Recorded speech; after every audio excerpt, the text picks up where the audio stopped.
কলাইগাঁৱৰ ঐতিহাসিক খাম্পাহলা দেৱালয়ত প্ৰথম বহাগত ভক্তৰ লানি-চিগা ভিৰ। দেশৰ বিভিন্ন প্ৰান্তৰ পৰা হেজাৰ হেজাৰ ভক্তৰ আগমনে বৈকুণ্ঠপুৰীত পৰিণত কৰিলে খাম্পাহলা দেৱালয় থান। কলাইগাঁও সমীপৰ গেৰুৱাত অৱস্থিত খাম্পাহলা দেৱালয়। দেৱালয়খনৰ আছে এক প্ৰাচীন ইতিহাস। প্ৰায় 400 বছৰ পূৰ্বে হাবি জংঘলেৰে ভৰি আছিল দেৱালয়খন। কালক্ৰমত ৰাইজে জংঘল পৰিষ্কাৰ কৰি তৰাপাতৰ বেৰ দি স্থাপন কৰিছিল বহু দেৱ-দেৱীৰ প্ৰতিমূৰ্তি।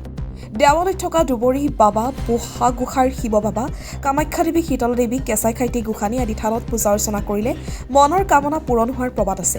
সেই অতীতৰে পৰা খাম্পাহলা দেৱালয়ত 1 বহাগ আৰু 6 বহাগত পূজা অৰ্চনাৰ লগতে ছাগলী আৰু পাৰ বলি দিয়াৰ বিশেষ পৰম্পৰা অতীতৰে পৰা চলি আহিছে। খাম্পাহলা দেৱালয়ত প্ৰথম বহাগৰ দিনটোত বিভিন্ন ৰাজ্যৰ পৰা হেজাৰ হেজাৰ ভক্তৰ মনৰ কামনা সিদ্ধিৰ বাবে গোসাঁনীক পূজা চৰ্চা কৰাৰ লগতে অৰ্পণ কৰে পাৰ ছাগলী। পোনপ্ৰথমে আমি দেৱালয় সমিতিৰ তৰফৰ পৰা সংবাদদাতা কৰ্মীসকললৈ বিহুৰ শুভেচ্ছা জনাইছোঁ। লগতে এই চেনেলৰ জৰিয়তে আমাৰ দেৱালয়ত অহা দৰ্শনাৰ্থীসকলক সকলোকে বিহুৰ শুভেচ্ছা জনাইছোঁ। এতিয়া আমি দেৱালয় সম্পৰ্কে সংবাদদাতাসকলৰ জৰিয়তে প্ৰচাৰ কৰিব বিচাৰিছোঁ বা ক'ব বিচাৰিছোঁ। এই খাম্পাহলা দেৱালয় এতিয়াৰ নহয়, আজিৰ পৰা প্ৰায় 400-500 বছৰ আগৰ ৰজাদিনীয়াৰ দিনত প্ৰতিষ্ঠা হোৱা এটা দেৱালয়। সেয়ে এই দেৱালয়ত বিভিন্ন ঠাইৰ পৰা অসমৰ লগতে ভাৰতৰ বিভিন্ন ৰাজ্যৰ পৰা দৰ্শনাৰ্থীসকল আহে আৰু এই দেৱালয়ত তেখেতসকলৰ মনোকামনা লৈ পূজা অৰ্চনা কৰিলে তেখেতসকলৰ মনৰ বাঞ্ছাবিলাক পূৰ্ণ হয়।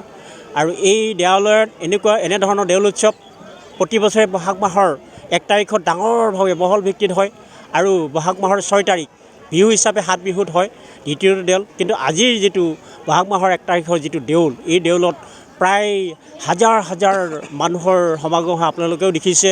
আৰু বিভিন্ন ব্যৱসায় প্ৰতিষ্ঠানবিলাক ইয়াতে আহি ব্যৱসায় বাণিজ্য কৰে।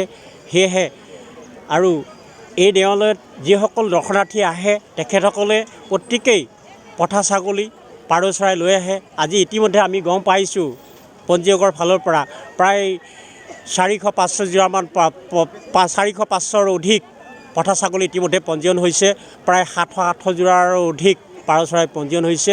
আৰু এই যিটো ধাৰা, এই ধাৰাৰ পৰা আমি উপলব্ধি কৰিছোঁ যে মানুহৰ যিটো সংখ্যা, ভক্তৰ যিটো সমাগমে ক্ৰমান্বয়ে বাঢ়িবলৈ ধৰিছে।